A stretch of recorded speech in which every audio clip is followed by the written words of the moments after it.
Hello to those who have joined so far. Just waiting another minute or two to begin.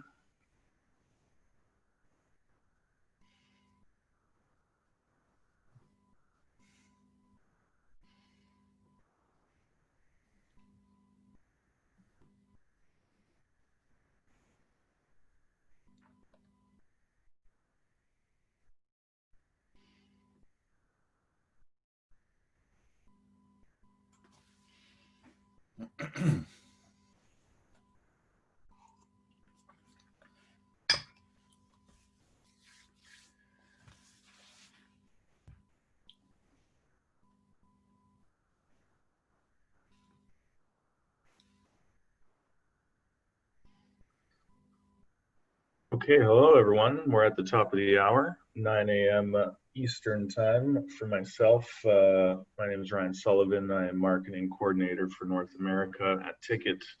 I'm joined by Simon Elven, our commercial and marketing director, who is based out of London. And this session, ILTA's masterclass, with the new normal comes a new playbook for relationship building that will be vital. And more specifically, if you don't get to know your clients, somebody else will. So thanks for joining today. We hope that you are having a good ILTA on experience thus far, as we are. And with that, I will hand the presentation over to Simon Elven. Just a reminder to drop any questions via the Q&A button in your Zoom chat platform, and we will address them at the end of the presentation. So without further ado, over to you, Simon. Thanks very much, Ryan. Will you keep an eye on the chat as well, just in case anyone pops in with a question while we're online? It'll save me Yes. Looking at it. Great. Hello, everybody, and thank you very much for joining me today. I hope that you've got a good shot of the screen and a little shot of me in the top right-hand corner or wherever you've decided to put me, given that I bothered to put on a shirt today for this, which is the first time in some time. I thought it would be good to broadcast video as well. So welcome to this masterclass in understanding your clients and better understanding your clients. I guess the fundamental reason for thinking about this is considering the likely responses that we'll see in the future or even now. We're seeing the trend start now as to how firms are going to change in their reaction to what we've seen for the past 6 months, and really answering the question, what is going to make my firm more resilient in the future, and how are we better able to cope with this sort of thing, which we may well see again as time moves on. So thinking about that, some of the things that I considered that we were going to see are some to reduce the sort of overhead that we see associated with organizations, particularly a reduction in things like fixed assets such as your building, and I suspect strongly that we're likely to see a reduction in the size of large city centre offices, and maybe a move to more hub-based operations. Distributed and agile workforce, I think, is certainly something that we've seen. We've proved that we can do it. It's something that is actually becoming popular now that people understand that it is entirely possible to be productive when you are working in an agile and flexible way. Obviously, that requires technology to be in place to support all of those things, which has to be scalable on and off. But potentially we'll also see a more scalable workforce in the future. We may see that firms decide to have a pool of temporary, part-time or other such resource that they can call on as work bursts and reduce it again as work dries up. So the whole of that fixed asset, which includes buildings and people, may become smaller over time. So We have certainly seen that a move towards the more flexible and agile model, but is it here to stay? We've seen a number of firms who have made statements to the effect that that is going to be the model for the future. Most recently, Linklaters have published their global agile working policy, which is allowing for flexible start and end times, more flexibility during the day as to which hours that you decide to work, and modification of hours depending on the commitments that you have around childcare and other caring activities. This is intended to be a long-term policy, and we may well see this trend continue into other firms and across the industry, and therefore there might be some implications for the way that we acquire and the way that we manage and the way that we relate to our clients because of some of the trends that those more agile policies are driving. If we look at the way that clients were traditionally acquired, first of all, of course, need to emphasize that personal relationships were key. Relationship building is something that the industry has always been very hot on, and it's something that a lot of technology has evolved to support. But they're very much evolved to support essentially one-to-one relationships. So what you're looking at is, identifying the contact at the target company, starting to build and develop that relationship with them over time, while demonstrating credibility, while engendering trust, and then hopefully you were going to be given the opportunity to pitch, and then work would be undertaken. But the essence of that transaction, the essence of that interaction was the personal relationship. Now, as we move to a more flexible and agile model, that may change. Of course, we're not necessarily going to see a wholesale switch, but what we're likely to see is a proportion of the industry moving more significantly to those flexible and agile models, which has implications for the way that we build relationships.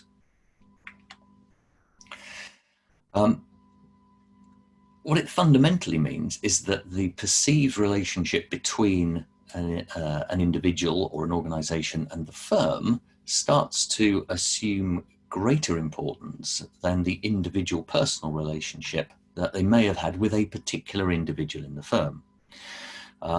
You're going to see, and particularly as you develop new relationships, less opportunity potentially for meeting and forming close personal relationships, because a lot of those depend on ad hoc meetings, ad hoc, come out for a coffee, come out for a beer, let's have lunch.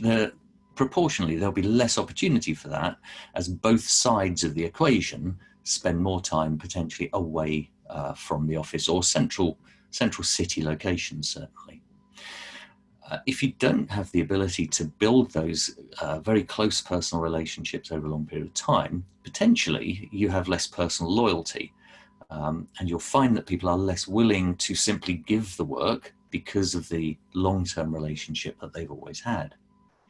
So therefore, personal relationships are going to form a smaller part, a proportionally smaller part of the overall client loyalty equation.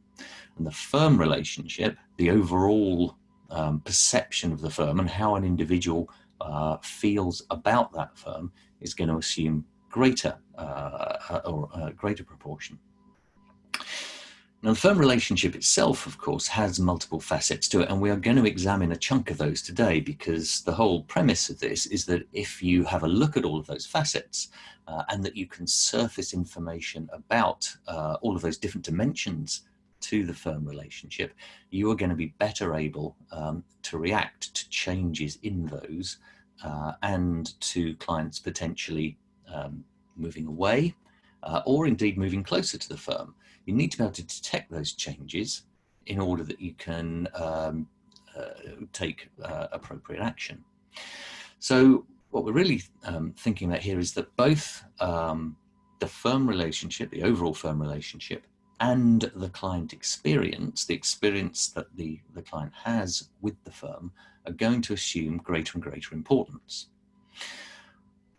Now, I want to segue off slightly here and look at the client experience as an example, essentially, of one of those dimensions that we can look at in order to gauge how a person or an organization feels about the firm and the experience they've had with it. And I want to do that because it emphasizes quite nicely, the importance of that particular dimension, that client experience, but also the fact that what should be happening is that these activities should be being undertaken in any case. They're part of normal working. But what they should also be doing, and we'll be looking at how we can do this, they should also be generating information that can be used in a consumable manner, so that you can start to understand some of the changes and some of the trends that you might be seeing in that overall firm relationship. So the client experience was the subject of a quite handy little study that was done last year by LexisNexis, or sponsored by LexisNexis and undertaken by the University of Cambridge, about law firm approaches, large law firm approaches to understanding and developing the client experience. And they identified 3 approaches to the client experience, which were termed strong, tentative, and modest. And those firms that had a strong position towards the client experience tended to be much more invested. They were investing more time and they were investing more effort in understanding that client experience, giving attention to it through formal processes that were firm-wide as opposed to in one particular pocket of the firm. And they were using things like client engagement scores as a KPI, and also, interestingly enough, as something that was integral to recruitment. So it became something, or has become something, that firms are interested in as they take new hires on board. Not only, how good are you at practicing law, but what do your clients perceive of you and the service that you offer? That becomes of much greater importance as we look to enhance that client experience. And bear in mind, this was done before all of this pandemic hit. So, and this is only likely to become more and more important. So then if we look at the middle ground, the tentative element, there is an understanding within the firm that client experience is important, but the formal processes are not necessarily in place. You tend to have pockets of excellence, if you like, or pockets of the firm who are interested in tracking, monitoring, and understanding that client experience. But the experience of the client is not consistent across the entire firm. And what we're seeing is essentially sort of short-termism. You're seeing individual revenues prioritized over the longer-term relationship. Then if we look at what is euphemistically termed the modest approach, which is basically not very good at all, there is some lip service paid to understanding that client experience, but realistically, that's because an individual somewhere is interested in that, as opposed to something that is embedded in and moving through the entire organization, which is largely what it needs to be in order to be effective. Oddly enough, when you look at the split amongst firms, only a very few firms are fully invested in that client experience, 10%, as we can see here. 35% fall into the tentative bucket, and 55% sit in the modest side. So most firms don't pay enormous attention to the client experience, or at least don't do it in a proper process-driven way. But is it important? Did that research find that the client experience and those with the stronger posture had benefit over those firms that didn't? Well, interestingly enough, yes, they did. What they found was that if you look at the strong end, they were much more likely to have long-term relationships with their clients, much more likely to be impaneled, much more likely to be asked to continue work, and much more likely to drive higher margin and higher value work through those relationships. Whereas at the modest end of the spectrum, then the work was necessarily more transactional. You were doing a lot more hunting and killing of the stuff that you needed to eat, as opposed to farming the clients that you originally had. And depending on the type of practice you are, that may be an appropriate strategy, depending on whether or not it's a highly transactional business, whether there's a lot of repeat business or not. But that is what was found, although interestingly enough, if a procurement arm was brought in by an organization, then that difference was reduced, because what the procurement side does, if there's a formal procurement process, is it flattens out that whole thing, because procurement are rather more interested in money than they are around most of the other things. So what we see there is a slight regression to the norm. But what the recommendations were essentially was to invest in studying that client journey and understanding the client and what they were looking for, and fundamentally the experience that they had. It's about giving the client a voice, but it's about giving the client a voice in a way that is interactional, so that you actually drive engagement as opposed to simply receiving feedback. And there's a big distinction there, and that's what I want to look at in context of the whole firm relationship overview that I want to look at. So how do we give the client a voice? How do we find out what the client thinks? Well, of course, we're going to have to ask them. We're going to have to do that honestly, and with a view to genuinely finding out what they think, as opposed to just trying to get some sort of score out of them.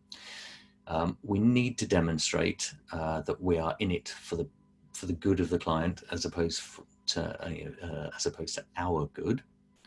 And the most cost-effective way of doing that is to engage the client in feedback.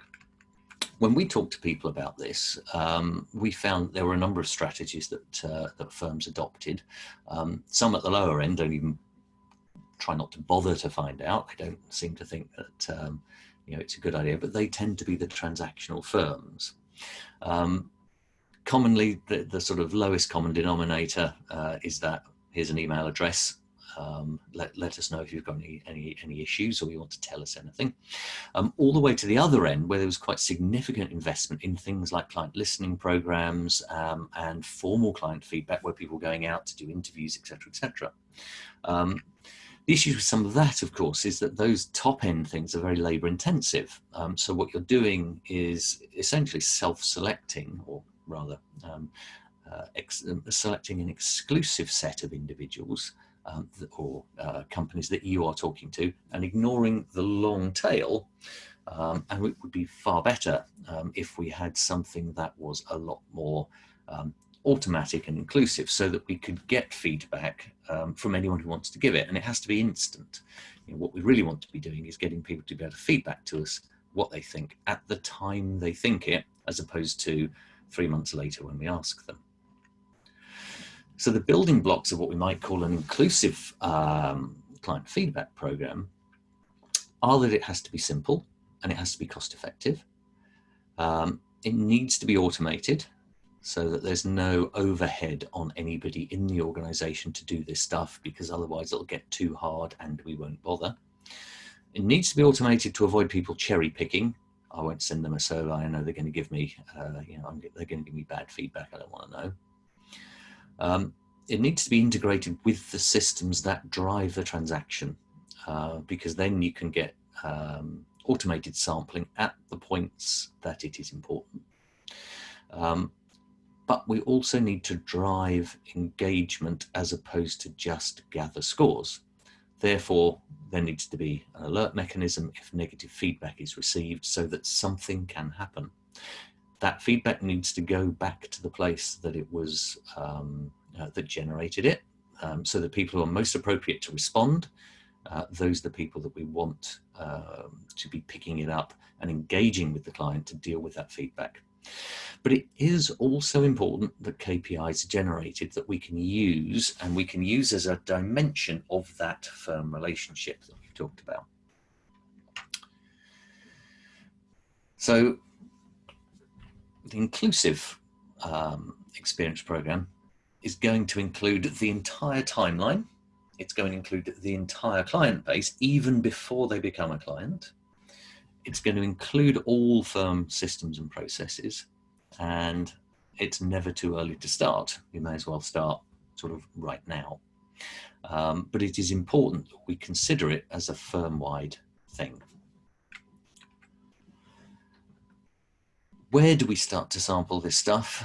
Looking at the key client journey milestones, understand that entire journey and decide at which point, if we have a look at this, where could a client's perception change? If you look at down there at the first 2 or 3 blobs that I've put on that line, those are all pre-sale. So those are all pre an engagement happening. And there are some useful things that you can learn through that engagement process, because it might give you information as to why people are not going through to a pitch stage, why they're not asking for a proposal, or why they're rejecting the proposal that you put forward. And all of that is really useful to understand. But let's say they've engaged and they've decided to go. The next thing that happens, bearing in mind they're right up here at that point, the next thing that happens is client inception.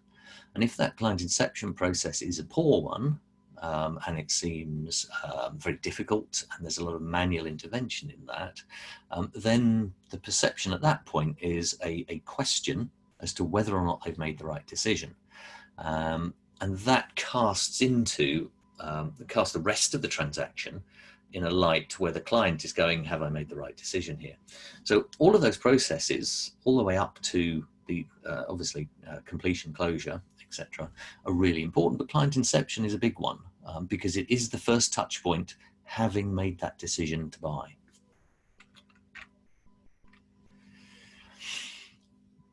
But what we're looking for here, as I said, is engagement as opposed to just simply gathering feedback. The client, if they're going to give you feedback, is looking for an exchange here. They want to see something happening based on the feedback that they give. The feedback that they give is, and particularly if they're giving verbatim feedback, it's absolutely vital to take that on board and to do something with it as opposed to rejecting it. If the client has taken the time to give feedback, then the firm should take the time to engage, to respond, and to determine what they should do about that feedback, whether it's negative or positive. Yes, sorry. Bearing in mind that dealing with client perception is quite difficult, because we all have a tendency to try and ignore negative feedback. If someone's come and said, I had a really poor experience, the immediate response is, well, that's not how it happened. Didn't happen like that. That I don't know where they got that from. That is not the way it went. But if they've taken the time to give that feedback, that is their perception. It may not be reality, but it is their perception. And whether or not it is true, whether or not they're giving you a correct perception of reality, they're always the client.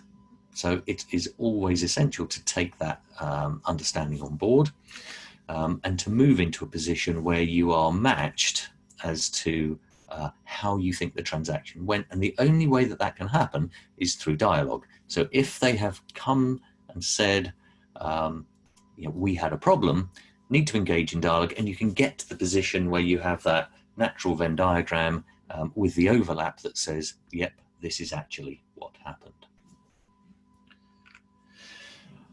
And just because they choose not to comment, that does not necessarily mean that they're happy. Most people who are unhappy with a transaction don't bother to say anything about it. They just mark it for future reference and then decide to move on at the next opportunity they have to move on. And bearing in mind also that a passive experience, an okay experience, is also fundamentally negative. They have not been wowed by the service they've received. It's been, yeah, sort of okay. And that means that they are ripe potentially for offers from other firms or an approach from another firm. What you need to be doing, obviously, with the engagement process is to drive people who are absolutely delighted. It's also clear from this iceberg or complaint pyramid, essentially, that if you do have a single negative complaint, single negative feedback, then that is going to be, they are going to talk to other people. And looking at the pyramid, from one unhappy customer, about 1,300 people probably find out about that experience. Now, okay, that is consumer primarily, but the same principle applies because we are a relatively close-knit industry. People will find out, and people do talk. GCs talk to each other about the experience that they've had with particular firms. And of course, if that experience is negative, then the ramifications can be quite significant. Let's consider the resolution to a complaint or a negative experience that you have received information about. If we take a look, just grab the mouse. We start here with this positive mindset. This is, as I say, when the decision has been made to appoint the firm, this is a very positive mindset. And that's what we want to move forward with. However, of course, that doesn't always happen. And during a transaction, things can go wrong. Client is now in a negative mindset. And we've got two ways of going at this point, assuming we take the time to engage with the client and try to do something about it. We can either simply resolve the issue. And if we simply resolve the issue, all that does is achieve the original expectation, albeit I've had all of this grief over here that I really didn't need, but okay, we've got to a point where things are now okay. That's likely attrition in the end, because all you've done is reset back to this, or reset upwards back to this point. And the negative mindset persists. Okay, yeah, they sorted it out, but really it shouldn't have happened in the first place. If, however, you can use that resolution to exceed expectations, to go above and beyond what they would normally expect you to do in order to resolve an issue, then they are switched back to that positive mindset. Then there is much less likely to be attrition, and there's much more likely to be a really positive attitude going forward, which can result in additional references and can result in really, really positive case studies. And what we're looking for, obviously, is that really engaged client. They're not so offer-led. They want to come to you to do business. They'll recommend and promote your services. They can be cross-sold and upsold, and they can be a rich source of references and case studies. All of those things come from a fully engaged client in a positive mindset. And it is really worth spending that additional amount of time to work out what needs to be done to exceed their expectations in order to generate that involved client. There are some theories that say it is better to screw up occasionally to give you the opportunity to overachieve in your restitution, so that the positive mindset is put in place. Okay, if they screw up, they really go the extra mile to sort us out, and that's what I want to see. I know people are going to screw up. I want to be with a firm who are going to exceed my expectations when I have to sort something out. So engagement is key, but this is all about measures and leveraging the measures. And if we have the ability to measure client satisfaction in some way, then those scores and those metrics can be used. They obviously contribute overall to the firm relationship, that connectedness that we talked about, that becomes more and more important now that the personal relationships potentially are getting less and less important. Or not less and less important, they will still remain important, but the balance may change at least slightly towards the overall firm relationship and the overall perception of the firm. If your lawyers are aware going into a firm that there has been a problem in another area, and that the current client perception is poor, they have the opportunity to do something about it. Whether it was them involved or not, they are at least forewarned rather than walking into this quite negative space. It gives them the opportunity, if people are really, really happy, to farm them as promoters of the organization and to gain those case studies and references. And for those people who are in the middle there, you can defend against predation from the competition by trying to either make appropriate offers or further differentiate the service. From a marketing and BD perspective, of course, similar things. The passives, the people who are likely to be targets for other organizations, they can be actively targeted with offers and information to drive them back into the hands of the firm and defend against the competition. Anyone who's a promoter, of course, we can target to gain case studies and references, and potentially ensure that detractors and people who are in a currently negative mindset aren't made worse by being bombarded with marketing material. There's nothing worse than having complained to an organization. The next thing that happens is you get something come in that says, oh, would you like to buy this? And, no, there's no way I'd like to buy that because I've had such a poor experience over here. So looking at client experience as a whole and client feedback scores as a whole, they contribute a significant dimension to the overall firm relationship, the relationship the firm has with the target organization. Let's take a look at some of the other areas that we could envisage as dimensions to look at. Obviously, we need to know that these people exist. We need to know who they are, some profiling information about them and their preferences. We need to be able to target them with information about what we do, and we need to be able to be in regular contact with them. We need to know who's meeting up and when. We need to have the opportunity to pitch, and we need to know what the outcome of those pitches are, again, so that they can be understood and tracked. Understanding what they think about you and the service you've provided, that whole client experience piece again comes in here from a KPI perspective. Revenue that we earn from them is clearly an important measure. Their payment history, are they good or poor payers? And do they give us referrals? All of those things coming together indicate something about the relationship that the firm has with that target organization. So we're already doing a lot of this stuff. All of those things are happening, but we don't necessarily find a way to sensibly and effectively surface that information in a consumable way, in a way that can be understood easily and a way that can be reacted to simply. Because the data tends to be generated in lots of different systems. It may well be in lots of these different silos that don't talk to each other.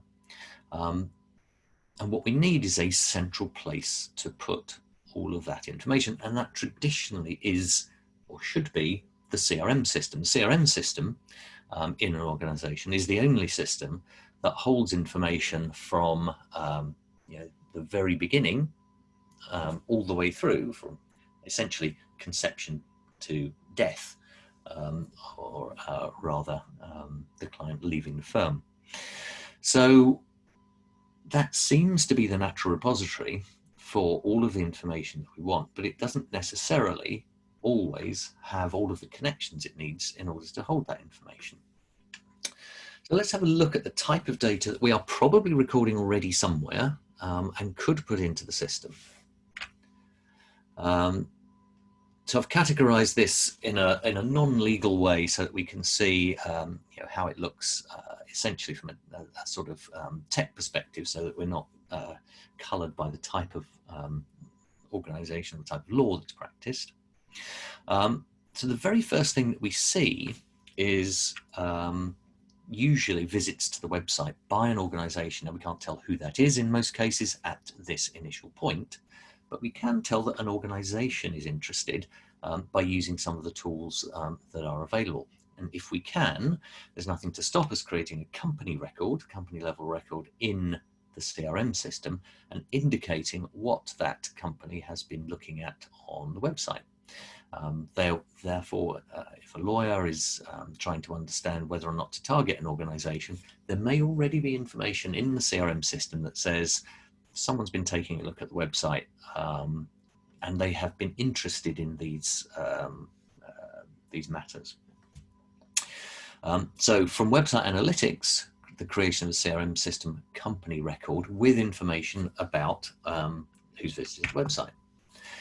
Then, of course, if you have gated content on the website, you can start to identify a particular individual because they have given you information about themselves in order to get the white paper or the other information that you've decided to download, or rather they've decided to download.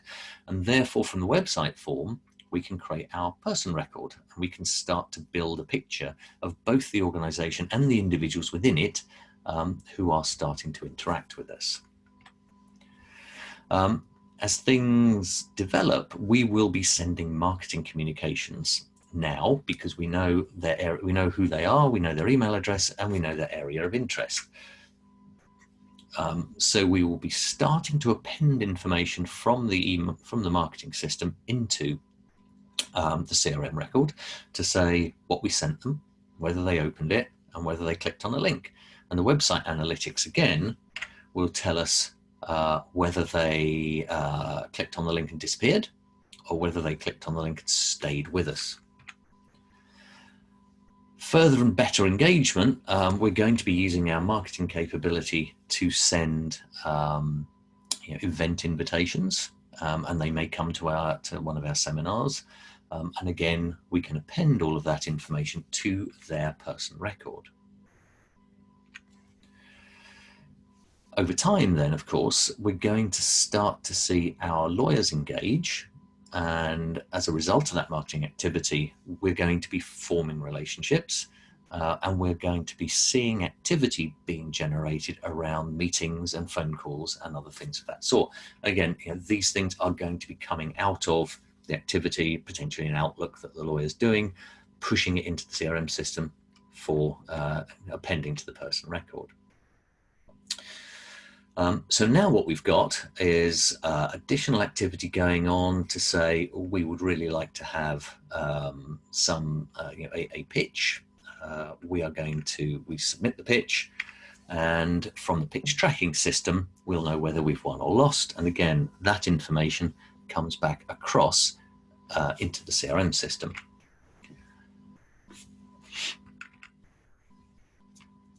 We get information from the PMS potentially about the amount of revenue that we've earned out of that particular pitch. And from the client feedback system, we start to understand what they thought of what we did. And again, if you look right down at the bottom there, potentially we are seeing some referrals come in. And again, the fact that there's a referral indicates a high degree of connection and a really positive mindset that the client has. Of course, isn't really like that. The sequence here is significantly shortened. What you would normally see if you were to look at something, if you were able to join these things together and you were able to see all of these individual activities going on, it would be a wealth of information that would be very difficult for you to tease apart and understand what's going on. And what you'll get is the too long didn't read scenario, and it's so much information that it becomes useless to people. So what we can do, if the information is available, what we can do is to start to feed in summary type information. So you can present the essentials. You still need all of that information in there, but it's only there as a reference source. And what you start to want to do is to have a look at breaking this stuff down into something that is a more meaningful chunk. So here, for example, we can see it's broken down into marketing, relationship development, work-related, feedback, and referrals. And each of those has elements within it that show you a trend from this period to last period. So we can see a reduction in an increase in website visits, increase in marketing mailings, sent and open, etc., all of this sort of thing. It becomes a little bit more consumable, but it's still a lot of information, and it's still a little bit difficult to understand top level. Is this useful? And whether or not we are going in a positive direction with respect to the entire firm relationship, or in a negative direction. So we can refine the approach further if we use the information that we can derive from those systems to build indexes or to build summary measures. And we're still going to use those sorts of categories that we've got here. So if we have a look at what we've derived here, all of that information that we use, that we have been able to gather in the marketing element, can be crunched and used to form a single marketing engagement score. We can form a single relationship score based on a whole bunch of other parameters that we can calculate from interactions that go on between individuals within the firm and people in that target organization. Similarly, with pitch win-loss ratios, information coming in about revenues earned and how much work has been done. Net Promoter Score is already a decent summary measurement of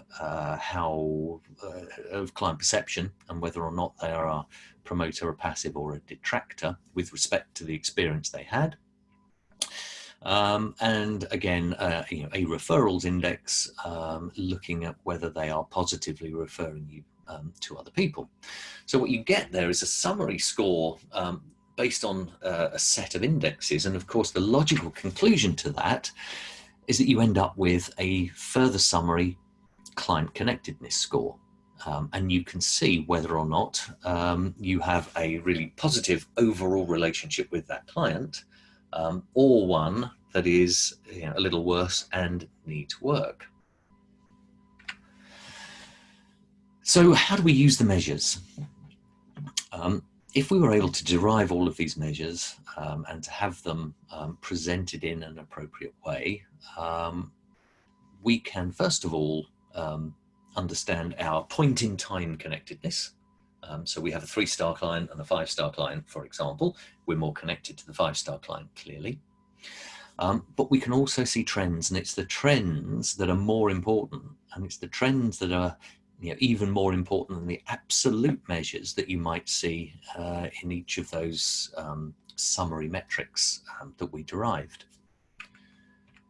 So, for example, thinking about marketing effectiveness as something that we could use the measures to understand, take a look at this. Down here we've got in blue essentially that marketing engagement score over time, and the relationship capital score, or what is the overall sum of the relationship number and strength that we have with the target organization.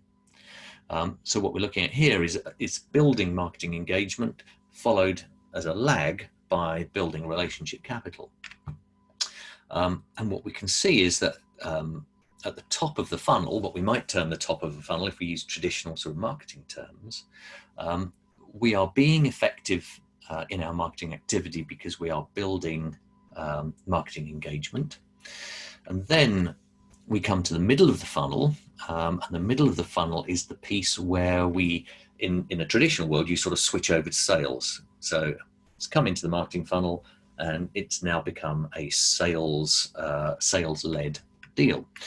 Of course, in a legal environment, what happens is that relationships are starting to be formed.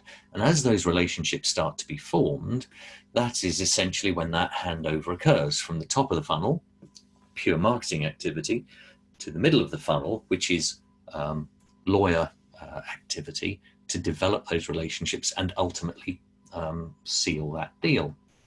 So we can use those as measures of effectiveness by looking at the number of firms that entered the top of our funnel and who subsequently formed relationships with people in the firm, because that's a successful transition from top of funnel to middle of funnel, and we can see the percentage success of that. And And then we can also use the sort of relationship score, the relationship capital score, to determine whether or not our marketing is being effective within that middle funnel operation. So what we want to see is an understanding of what's our starting point for a particular group. And this is why it's important that the information makes it into the CRM system, and why it's important that the those relationship scores, if that's what we're doing to measure them at this point, make it into the CRM system, because then we can use the profiling information in the CRM system to target a particular group. So, you know, everyone in the construction industry, okay, let's do a search. Everyone in the construction industry, our overall relationship capital score is X. Right. Now we undertake marketing activity. Has that overall relationship capital score grown? So have we grown more relationships, and have we strengthened relationships as a result of that marketing activity? If so, brilliant, did a good job. If not, then maybe think about doing something else. But it starts to give you a score. It starts to give you an understanding of whether or not what you do in marketing is being effective. We can use some of that information to drive targeted communications and event invitations, understanding those areas of interest that people have, to determine who those mails should go from. Ideally, I would like the mail to go from the person who's potentially got the strongest relationship with that individual. And I only know that if I'm able to understand the relationship strength between two individuals. Looking at the analytics to see whether or not anyone has an interest in the direct marketing activity. So again, this marketing engagement side starts to be used to understand how the middle of the funnel should be marketed to. And what we want to do is use some of that information to amplify what the lawyers are doing in terms of their relationship development, rather than have a negative effect. If we look at the two examples here, on the left-hand side, we have a fairly poorly worded sort of email coming out, doesn't even know who it's going to, and then actually, which I've never seen before, says, like, can you forward this on if it's not relevant to you? So you basically do the work, because I have no idea about your organization or you as a person. Whereas we could use an appropriate tool to construct a mailing that looks very personal. Even if it is being sent to 400 people, it can be made to look personal, and it can be made to look as if the lawyer actually cares about what is going on with the individual.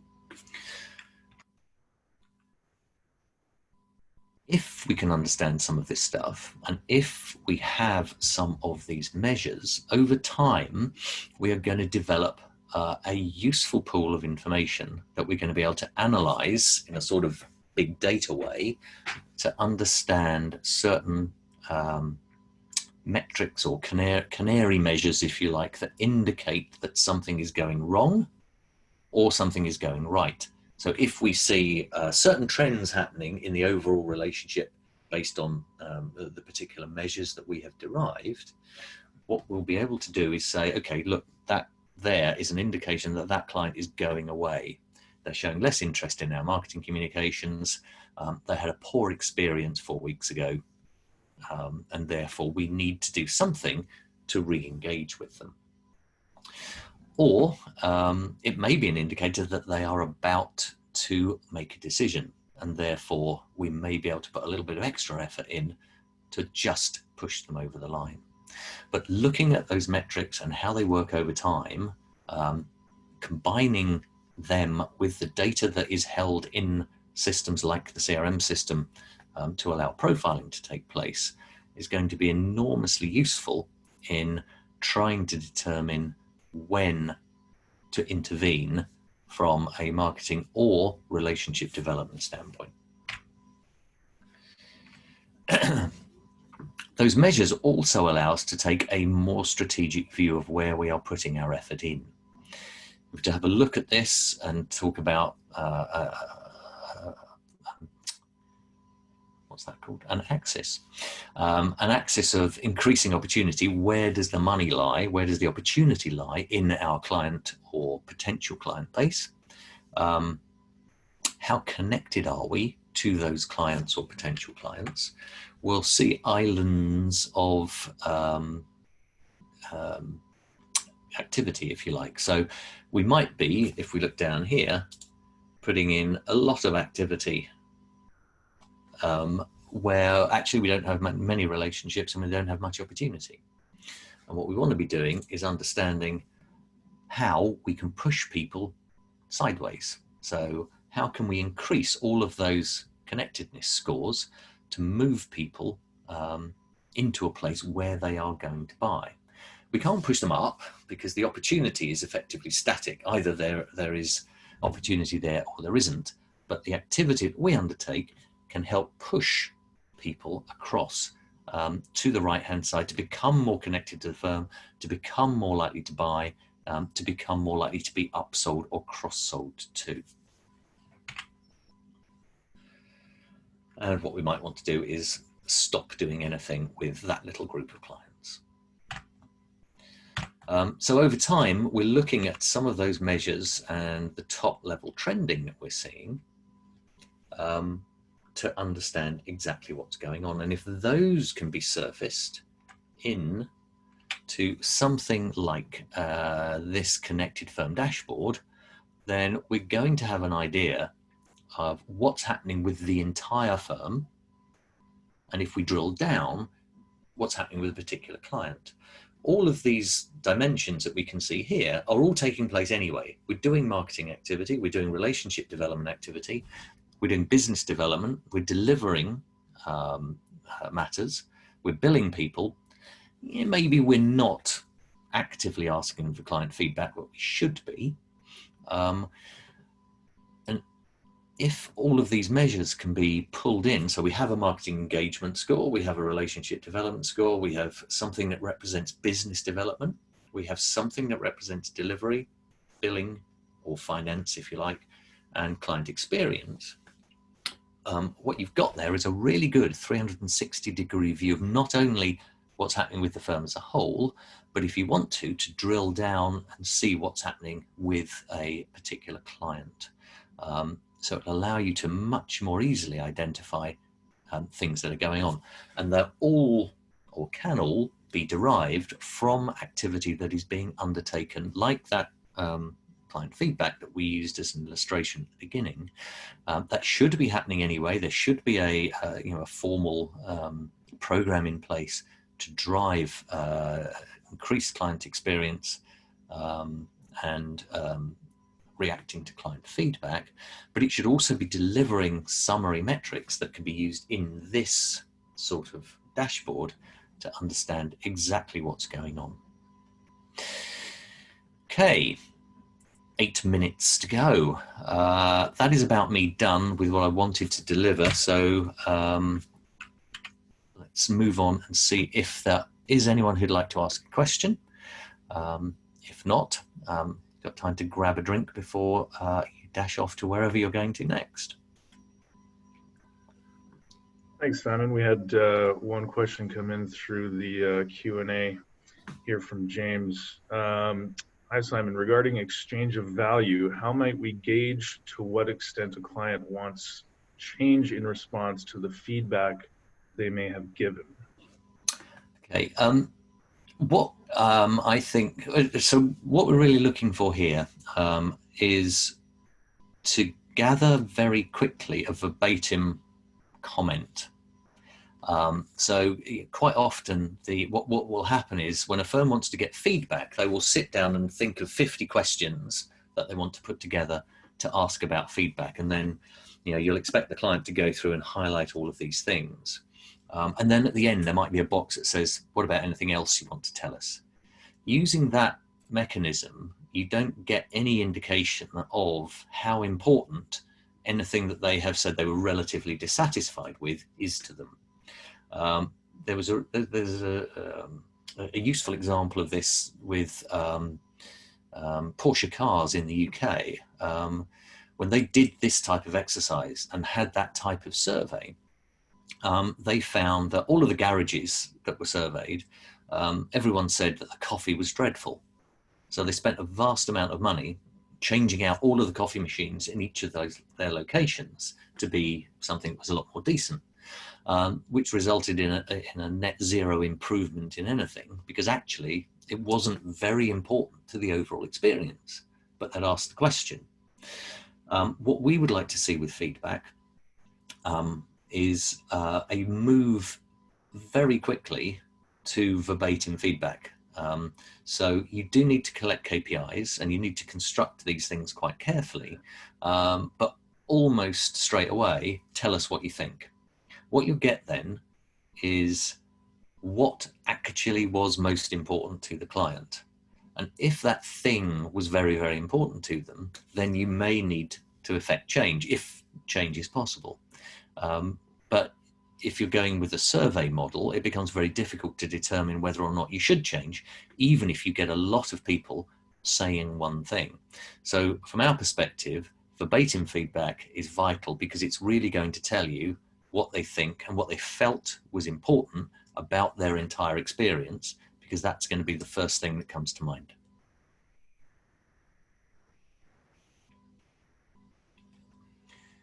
Great, thank you. Okay. One comment, I'm not sure if it's a comment or a question here in the chat, but Melanie writes, in your experience, how do, or maybe that's how to engage the long tail clients, usually top clients, are the focus because the data could be overwhelming? Yeah. That's why we talk about this sort of inclusive approach, this automated approach to gathering feedback, and where we want to get the verbatim feedback as quickly as possible. The key thing about what we're talking about with the inclusive feedback is that we do want to grab everybody and give everybody the opportunity. But what we want to do is disseminate the responses to the people who are most appropriate to respond. That is, the people who were responsible for the delivery of the matter. That means that they're not, all of these responses are not coming to a central point. And that's really important, because the central point can't do anything. If all of the responses only come to a central point, then you're basically KPI gathering, and that's not driving an improved client experience.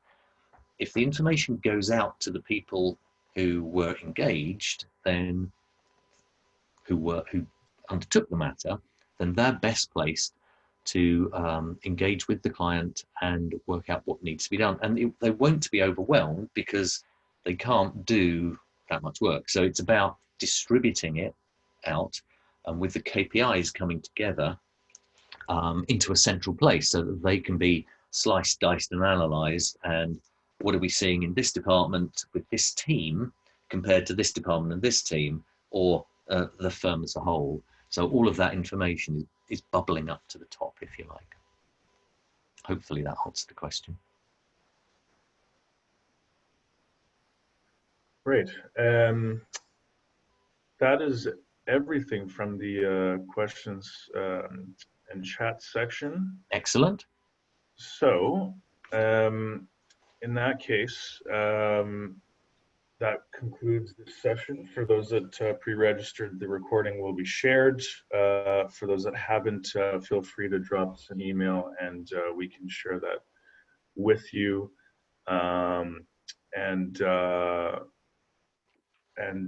Just one last comment in the chat. That's okay. That's a request for contact. Okay. Excellent. So yeah, thank you everyone for joining. Thank you for your time today, both Simon and all the attendees. And we wish you a happy and healthy rest of, well, both Ilta and the rest of the year as well. So thank you, guys. Thank you, everyone. Thank you very much. Bye.